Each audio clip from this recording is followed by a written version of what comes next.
1932 میں عراق کے قصبے سلمان پاک میں ایک ایسا روح پرور واقعہ پیش آیا جو اسلام کی حقانیت اور ہمارے اسلاف کے ایمان کا منہ بولتا ثبوت ہے۔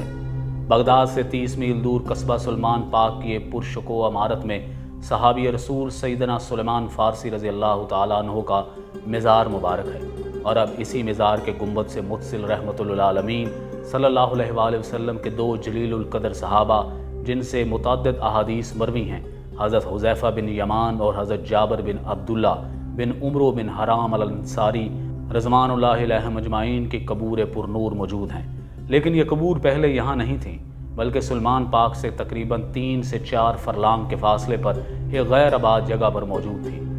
جہاں زیر زمین پانی کے سبب حضرت حذیفہ بن یمان نے 2 مرتبہ شاہ عراق شاہ فیصل اول کے خواب میں آ کر اس سے کہا کہ مجھے اور جابر کو یہاں سے منتقل کر دو، کیونکہ دریائے دجلہ کا پانی قبر میں رس رہا ہے۔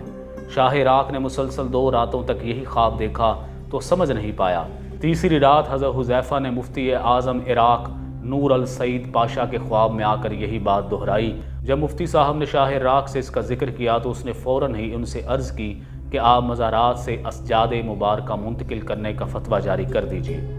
میں بلا کسی تردد عمل کروں گا۔ فتویٰ اور شاہی فرمان عراق کے تمام اخبارات میں شائع ہوا اور خبر رساں اداروں نے اس تاریخی خبر کو پوری دنیا میں پھیلا دیا۔